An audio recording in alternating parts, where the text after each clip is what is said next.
Good morning guys. আজকে Sunday, তো সকাল সকাল উঠে ফ্রেশ হয়ে চা খেয়ে বেরিয়ে পড়লাম পশু মার্কেটের দিকে। কারণ কিছুদিন আগে থেকে দেখছিলাম ভিডিওতে এখানে একটি রবিবারের পরে পশু মার্কেটে বসে শ্রীরামপুরে।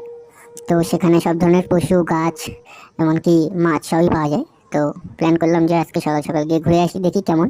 তো দেখতেই পাচ্ছ এখানে পশু মার্কেটে সুন্দর সুন্দর প্রফিটগুলো রয়েছে, সাথে গাছ, ফিশ সবই পাওয়া যায়। আর পাশেই গঙ্গার ঘাটও আছে। এখানে এখানে চারিদিকে শুধু গঙ্গার ঘাট, যে সাইডে যাও যে কোনো জায়গায় শুধু গঙ্গার ঘাট। তো ওখান থেকে বেরিয়ে আসলাম, বেরিয়ে এখন টোটোতে করে আবার রুমের দিকে ফিরছিলাম।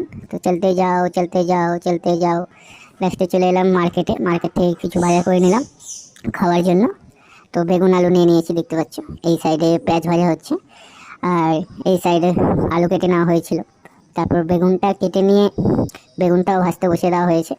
বেগুনটা ভাজার পর আমরা এদিকে রুমটা পরিষ্কার করছিলাম, রুমটা মুছছিলাম। পুছতে যাও পুছতে যাও পুছতে যাও।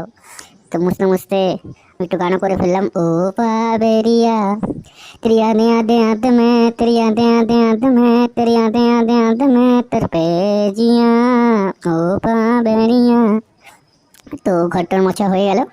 মোছার পর এইদিকে এখনো রান্না কমপ্লিট হয়নি। আর ব্যালকানিতে দুদিন ধরে বৃষ্টির জন্য ব্যালকানির সব গাছগুলোতে পুরো জল জমেছিল। তো গাছগুলোতে একটু জলগুলো পরিষ্কার করে দিলাম, পরিষ্কার করে দিয়ে দেখলাম। তারপর আজকে দুপুরবেলা টিভিটা অন করে দেখছি, আমরা কিছুদিন আগে ইয়ার ফাইবার কানেকশান লাগিয়েছিলাম। তো ইয়ার ফাইবার কানেকশানে দেখি যে সাবস্ক্রিপশনগুলো পাওয়া যায় তার মধ্যে অর্ধেকগুলোই বন্ধ আছে, কোনো কিছু অ্যাক্টিভ করেনি। তারপর আবার সার্ভিস সেন্টারে কল করলাম, সেখান থেকে সার্ভিসের রিকোয়েস্ট দিলাম। রিকোয়েস্ট দেওয়ার পর ওখান থেকে এসে আবার সে সেটিংগুলো করে দিয়ে গেল। তারপর বিকেলে চা খেয়ে আবার বেরিয়ে গেলাম একটু হাঁটতে গঙ্গার সাইডে। আমাদের পেছনে যে গঙ্গার ঘাটটা আছে সেখানে সেখানে একটা বহুত বড় ফিল্ড আছে। তো ফিল্ডে মাছে জানি না কি রান্না করছিল কোনো অকেশানে। তো আজকের ব্লগটা যদি ভালো লেগে থাকে তো লাইক, শেয়ার অ্যান্ড সাবস্ক্রাইব করে দিও। টাটা।